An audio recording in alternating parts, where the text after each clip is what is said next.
Oke.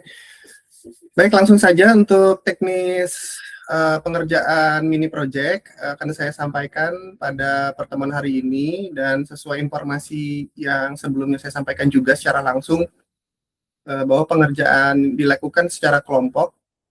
Kemudian kalian bebas untuk menentukan kelompok yang akan kalian kerjakan. Jadi kelompok ini apakah masih menggunakan kelompok sebelumnya atau merupakan kelompok yang baru, nah itu terserah rekan-rekan mahasiswa saja. Kemudian ya tetap saya batasi jumlahnya maksimal 3, seperti itu. Untuk selanjutnya saya akan share screen. Mohon informasinya apakah share screen ini terlihat di device rekan-rekan mahasiswa.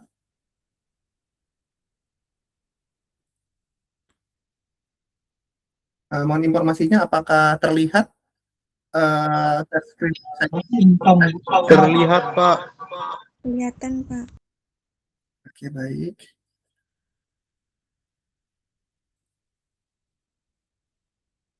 Oke. Jadi mudah-mudahan bisa terlihat dengan jelas. Yang saya sharekan itu adalah saya dan kemudian sharekan dari layar. Tugas pada pertemuan kali ini, seperti yang saya informasikan tadi, per kelompok, dan sudah juga saya uploadkan di pertemuan 10, namun belum dibuka. Bukanya nanti jam 10:45. Nah, hari ini saya informasikan dulu teknisnya seperti apa. Gunakan kelompok yang sudah kalian tetapkan masing-masing dengan rekan-rekan yang lainnya. Hari ini dan 1 minggu ke depan, seperti yang sudah saya informasikan, pengerjaan mini project ini dilakukan dalam waktu seminggu ke depan untuk membuat prototipe sederhana terkait dengan fungsional dari penggunaan konfigurasi dari web ya. Jadi kalian tinggal buat baca dokumentasi, atau kalian bisa memanfaatkan pemahaman yang lebih teknis dengan melibatkan AI juga, boleh, silakan. Nah, yang harus dilakukan ini terkait dengan bagaimana cara kalian untuk membuat fungsional dari beberapa halaman web. Jadi halaman webnya seperti apa. Jadi targetnya untuk bisa membuat fungsional ini secara teori sebenarnya sudah saya sampaikan di pertemuan sebelumnya ya, dua pertemuan minggu sebelumnya. Kemudian berdasarkan kepada pembahasan object oriented, kalian coba pahami lagi itu. Kemudian juga ada pembahasan yang terkait dengan penggunaan include exclude, kemudian penerapan link pada meta website, itu juga sudah pernah saya singgung di pertemuan sebelumnya. Dan materi pada pertemuan 9 juga sudah ada yang bisa kalian jadikan insight. Nanti teknisnya seperti yang saya bilang tadi, libatkan dokumentasi program yang kalian gunakan, seperti itu. Untuk cara pengerjaan, definisikan dulu nama kelompok kalian, kemudian siapa yang terlibat menjadi ketua, kemudian siapa saja nanti menjadi anggotanya dalam kelompok tersebut. Lalu yang akan kalian lakukan adalah bagaimana cara kalian untuk mengimplementasikan penggunaan framework CSS dengan melibatkan salah satu produknya adalah Bootstrap. Namun kalau misalnya ada rekan-rekan yang lebih familiar dengan produk yang lain, misalnya Material UI atau Pure UI atau apapun yang sifatnya adalah framework dari penggunaan CSS, nah silakan kalian bebas menggunakan itu. Kemudian selain implementasi dari penggunaan framework CSS, juga bagaimana cara kalian untuk mengintegrasikan penggunaan interaksi dari JavaScript, seperti itu. Ini kayaknya ada yang mau join, tapi saya ke ini nih. Oke, sebentar ya. Oke, baik, saya lanjutkan. Kemudian struktur dari pola HTML yang kalian bangun itu juga nanti ada integrasi terhadap formnya. Namun tidak perlu untuk sampai pada pembuatan tabel. Ini konteksnya kita bermain hanya pada UI UX saja ya, sesuai konteks saja untuk implementasi pada UI UX. Terus seperti biasa kode ini akan kita implementasikan pada penggunaan manajemen kode dan sosial media di GitHub. Teknisnya silakan kalian berdayakan apa yang kalian punya. Nanti kita akan uploadkan materi ini dalam bentuk penugasan di aplikasi Smart Campus kita. Oke, yang harus dilakukan pertama kalian definisikan repositori kalian dalam bentuk project. Repositori project ini kalian bisa buat secara lokal dulu, kemudian nanti kalian pushkan ke dalam GitHub seperti itu. Atau kalian bisa definisikan langsung dengan penggunaan GitHub, lalu kalian coba untuk pull isinya ke dalam lokal kalian. Nah, teknisnya, jadi ketika kalian sudah membuat repositori, misalnya repositori raport, kemudian nama kelompok, seperti itu, pada bagian setting GitHub, jangan lupa tambahkan kolaborator. Kolaborator di sini, selain nama dari anggota kalian, nama dari kelompok kalian, kolaborator di sini juga melibatkan nama saya. Jadi, masukkan saya sebagai kolaborator di semua kelompok. Jadi, masing-masing kelompok memasukkan salah satu kolaboratornya adalah saya. Jadi, total kolaborator di repositori kalian itu, kalau kelompoknya ada 3, ya berarti ada 4 orang yang ada di project itu, termasuk yang punya repositori. Kalau ada 2 saja, berarti dengan saya totalnya 3 kolaborator dan 1 pemilik repositori, seperti itu. Invite saya di kolaborator, bisa langsung username-nya, oke, atau email. Jadi kalian bisa gunakan username saya atau email. Nah, semua nantinya itu wajib untuk melakukan clone repository, termasuk nanti saya juga melakukan itu. Pada anggota tidak perlu untuk melakukan tindakan semacam screenshot seperti itu, tidak perlu karena nanti yang bisa melakukan itu pun saya juga bisa. Jadi untuk mengecek riwayat pengerjaan dari mini project kalian itu pun bisa sambil saya lihat karena saya juga sebagai kolaborator. Nah, terus apa yang dilakukan? Jadi setelah ketua kemudian anggota-anggotanya melakukan cloning secara lokal di di directory-nya masing-masing, entah menggunakan htdoc kah, entah menggunakan Laragon di dalam folder www. Nah, itu terserah, bebas saja. Kemudian nanti tentukan siapa yang akan membuat file indeksnya. Nah, saya sarankan file indeks ini nanti tempat utamanya, muaranya, itu originnya ada di ketua. Jadi taruh dan buat dan taruh indeks PHP-nya di folder ketua dulu seperti itu. Nanti habis itu baru di-push, habis itu disinkron, nanti rekan-rekan anggotanya bisa melakukan pull untuk bisa mendapatkan clone dari apa yang sudah dikerjakan di ketua gitu kan. Terus apalagi yang dilanjutkan berikutnya, buat koneksi penghubungan antara framework Bootstrap dengan menggunakan Metalink di bagian meta ya, Metalink untuk memanggil directory file Bootstrap. Untuk Bootstrapnya sendiri, ini sebenarnya saya bebaskan saja, kalian mau memanggilnya secara lokal dengan menyediakan folder, kemudian dimasukkan ke dalam satu folder yang sama di dalam indeks, silakan. Atau kalian mau pakai konsep CDN, linknya saja, tapi foldernya tetap ngambil dari online, itu juga silakan. Jadi bebas saja, tidak diatur apakah harus pemanggilannya lokal atau secara online seperti itu, atau secara langsung. Nah, kemudian pada file index itu sendiri, lakukan desain untuk membuat navbar. Oke, pemanggilan navbar ini pakai kelas Bootstrap juga. Pastikan ini ketika nanti ukuran layarnya diubah, kalian atur untuk bisa responsif pada layar desktop dan juga responsif pada layar smartphone. Jadi pastikan kelasnya itu kalian gunakan sesuai dengan framework yang ada di Bootstrap gitu. Jadi kalian tinggal baca dokumentasi atau kalian bisa manfaatkan shortcutnya menggunakan AI untuk bisa ngasih gimana bikin navbar supaya navbar itu bisa responsif pada layar desktop dan juga layar smartphone.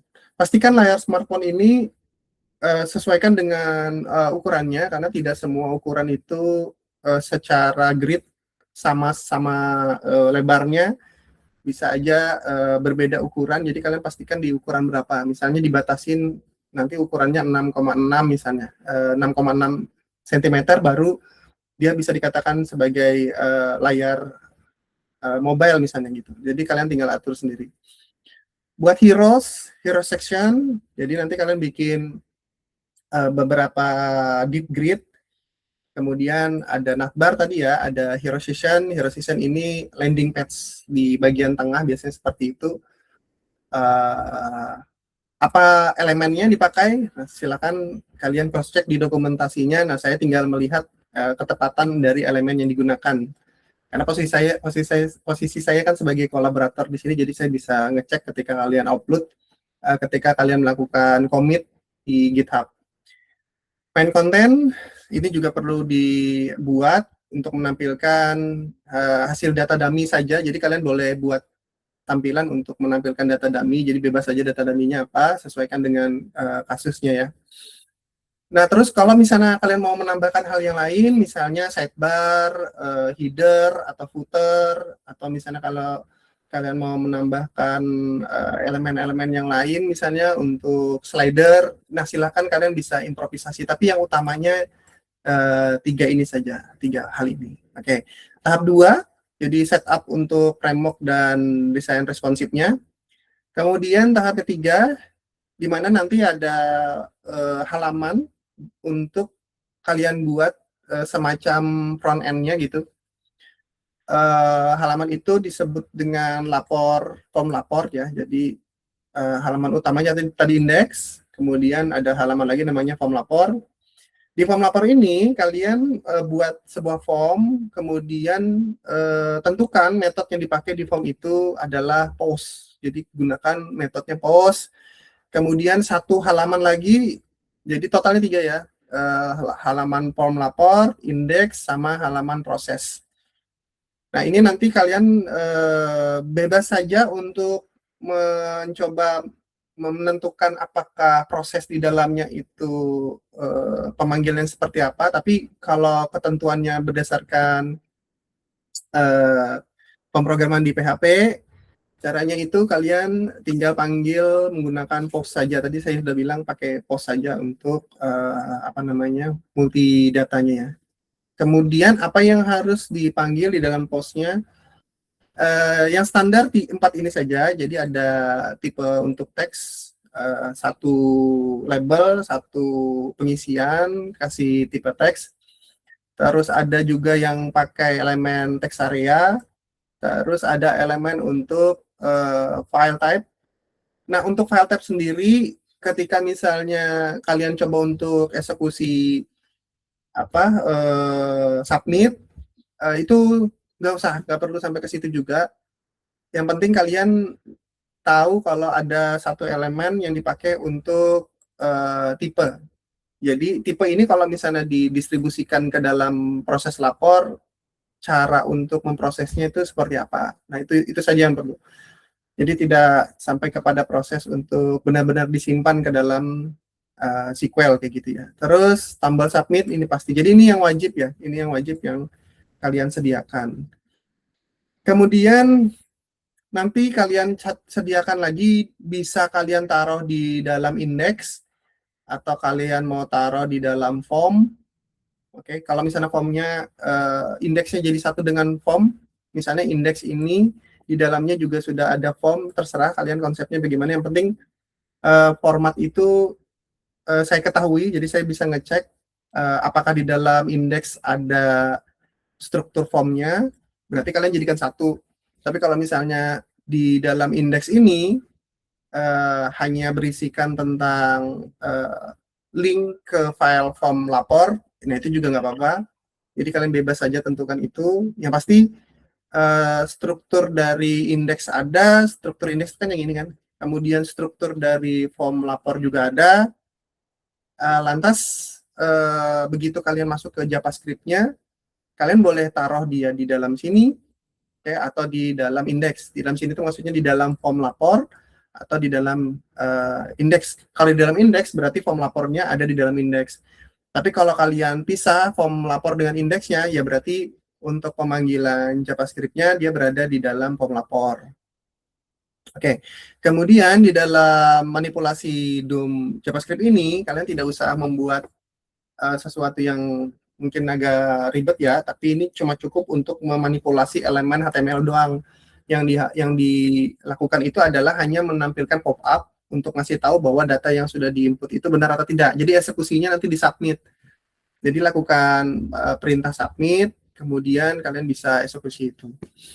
Nah, di sini saya tetap masih merekomendasikan bikin file sendiri. Jadi supaya ketika nanti kalian membuat form yang berbeda, file script.js ini masih bisa secara mandiri ada gitu. Jadi ini tetap saya sarankan. Walaupun kalau kalian mau tetap gabungkan di dalam form yang lain, itu pun nggak apa-apa.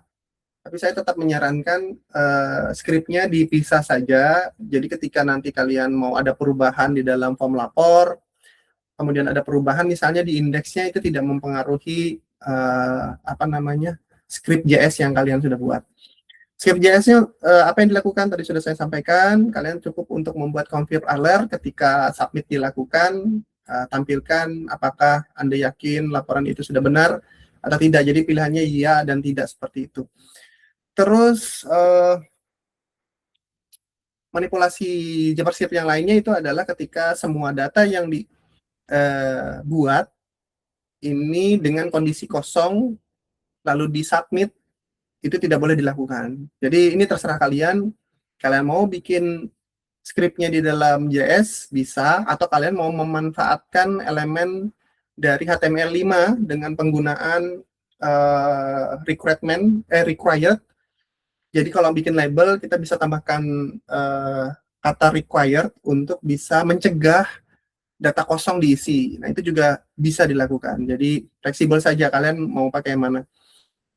Nah, terus pastikan setiap kalian selesai melakukan tahapan beberapa kode. Ya. Jadi kode itu kalau misalnya kalian anggap benar, jangan lupa untuk lakukan commit. Jadi setiap kalian beres melakukan sesuatu, commit. Gitu. Jadi lakukan commit, git add, lakukan commit. Jadi history tentang progress dari pembuatan mini apps itu kelihatan. Jadi misalnya bikin indeks dulu, habis itu di git commit. Nanti nambah lagi bikin form, git commit. Habis itu nambah lagi git commit. Jadi kelihatan progress di commitnya, penambahannya itu meningkat. Jadi nggak langsung satu file dipindahkan begitu saja di dalam GitHub, seperti itu. Jadi terlihat kegiatannya dilakukan di mana gitu. Kalian nggak usah bikin branch baru, bikinkan saja di dalam origin. Jadi nggak usah ditaruh ke mana-mana cabangnya, dan nanti saya ceknya lewat situ saja.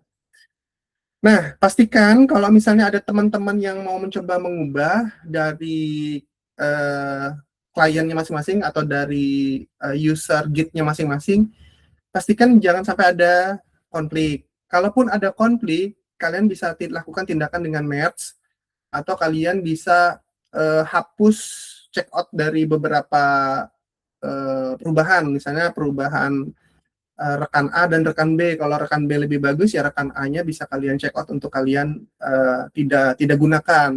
Jadi kalian pakai di cabangan yang kedua, misalnya seperti itu. Nah, tentang caranya, nah itu silakan kalian baca materi saya, atau kalian bisa cek di dokumentasi Git-nya. Ya, atau kalau mau paling ringkas, paling gampangnya lagi, ya tinggal kalian manfaatkan AI untuk bisa ngasih tahu tentang definisi dari yang kita kerjakan seperti itu, atau beberapa yang kita kerjakan. Jadi polanya seperti itu. Tahap 1, lakukan identifikasi kelompok kalian itu juga termasuk dengan pembuatan dari Git-nya. Jadi persiapkan aja Git kalian. Kemudian tambahkan Git saya, nanti saya dapat notifnya ada penambahan dari Git rekan-rekan mahasiswa dalam kelompok. Kemudian yang nambah Git ini ketuanya saja atau perwakilan dari salah satu rekan di dalam kelompok. Terus yang kedua lakukan setup. Habis itu yang ketiga bikin form. Karena tadi indeksnya sudah dibuat, silakan untuk bikin form selanjutnya. Kemudian yang keempat JavaScript-nya, yang kelima sinkronisasi.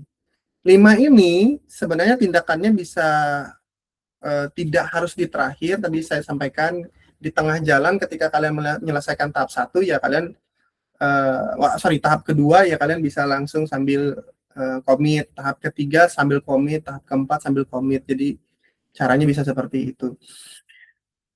Kemudian yang dikumpulkan apa? Nah ini penting, yang dikumpulkan itu hanya identitas saja. Jadi kalian bikin lembaran PDF, nanti dikumpulkannya PDF ke pertemuan 10. Yang dilakukan itu tulis lagi identifikasi dari identitas kelompok yang ini tadi, formatnya kalian masukkan saja. Yang ini. Format ini. Oke, format ini tulis ulang saja di dalam file dokumen kalian. Tulis ulang, ditambahkan dengan link. Oke, taruh saja linknya, walaupun sebenarnya saya pasti sudah menerima link kalian, karena kan kontributornya kan. Nah, tapi tetap aja tulis aja link repository kalian. Jadi link repository publik kalian tuh taruh aja di situ. Identifikasi nomor 1, 2, linknya taruh aja di sini linknya. Terus bukti screenshot. Nah, di sini saya cuma minta bukti screenshot saja. Jadi kalian cukup untuk screenshot. Ya, apa yang harus di screenshot? Halaman indeks. Oke, halaman indeks. Kemudian screenshot juga halaman indeks ini dalam bentuk eksekusinya. Jadi file indeksnya itu tadi. Kemudian ketika itu di running, dijalankan di desktop, tampilannya gimana? Habis itu tampilan dari mobile gimana? Nah, tampilan mobile ini caranya ada banyak. Kalian bisa pakai ekstensi. Kayak saya pakai ekstensi seperti ini. Nah, kalian bebas untuk pakai ekstensi apapun. Ini karena nggak kelihatan aja ya. Nah, oke. Ini karena pakai file PDF tadi, jadi nggak muncul. Jadi kalian bisa pakai ekstensi. Oke, misalnya gini ya. Nah, kalian bisa gunakan ekstensi bawaan dari Chrome bisa, atau cari ekstensi untuk menampilkan mobile bisa, atau kalian bisa gunakan mode develop. Jadi kalian bisa pakai mode develop.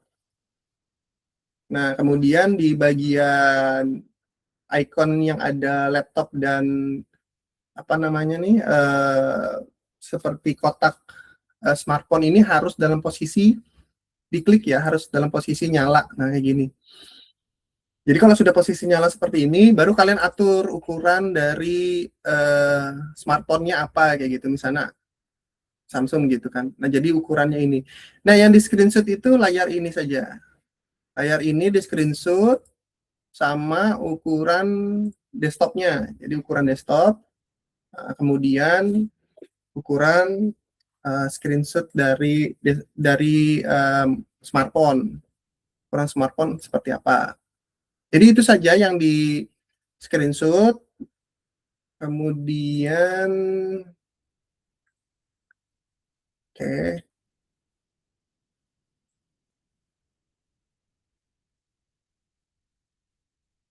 Oke. Terus karena kita punya beberapa halaman, jadi tampilkan juga halaman screenshot dari halaman form lapor. Kemudian screenshot dari hasilnya.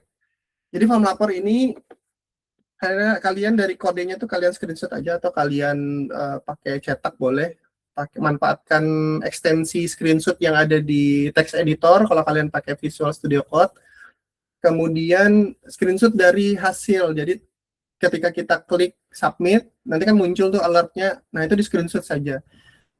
Nah, cukup itu aja. Jadi kalian nggak perlu untuk men-screenshot kerjaannya kalian. Jadi misalnya membuat repository, melakukan clone dari klien atau clone dari anggota, habis itu melakukan git commit, git add, melakukan sinkron lagi. Itu nggak perlu untuk kalian screenshot semua. Yang kalian screenshot sesuai dengan perintah ini saja. Jadi poinnya ada di 3 dan poinnya ada di 4. Nah, selain dari 4 ini, jadi bikinkan file baru, kalian copy saja ini, kemudian kalian isi jawaban kalian. Selain ini, di bagian bawahnya tuliskan lembar pengesahan dosen. Tuliskan aja kayak gini. Jadi jawaban kalian nomor 1, nomor 2, nomor 3, nomor 4 di bagian bawahnya tulis lembar pengesahan dosen, kemudian tulis sama persis seperti ini. Ukurannya juga sama seperti ini, deretnya juga sama seperti ini, kayak gitu. Jadi dibikinkan lagi baru, jadikan dia PDF, kemudian upload sesuai dengan waktu yang saya berikan di situ. Oke? Kayaknya ini cukup jelas. Untuk informasi ini, ada yang mau rekan-rekan tanyakan dulu? Silakan kalau ada yang mau ditanyakan. Kemudian untuk tugasnya 10.45 akan ditampilkan. Jadi kalian tinggal cross-check saja 10.45. Untuk presensi kehadiran, ini saya sambil cross-check juga ya kalau ada yang tadi baru join ya.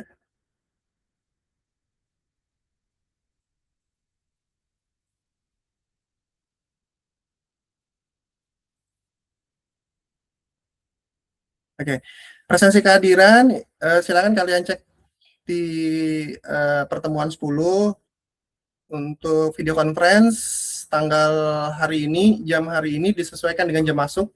Jadi kalian bisa lihat di situ ada yang sudah terkonfirmasi hadir melalui klik online. Jadi di klik online-nya ya supaya bisa dapat presensi kehadiran dari situ. Oke, ada yang mau ditanyakan dari penugasan ini? Waktunya kurang lebih sekitar seminggu untuk dikerjakan. Silakan kalau ada yang mau ditanyakan.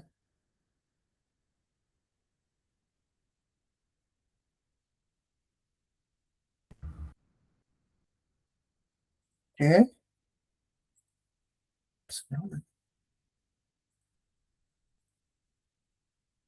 Oke.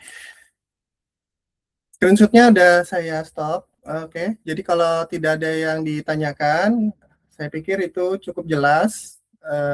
Nanti silakan kalian kerjakan. Kalau secara teknis pengerjaan kalian nanti ada kendala, silakan dikomunikasikan melalui saya juga. Silakan kalian diskusikan juga untuk rekan-rekan satu kelompok. Kalau misalnya ada kendala dan tidak paham terhadap sesuatu hal, nah itu silakan kalian tanyakan. Ada yang mau ditanyakan dulu untuk pertemuan hari ini dalam proses penugasan ini? Jadi pertemuan setelah UTS kita lebih banyak masuk materinya langsung ke bagian mini project seperti itu.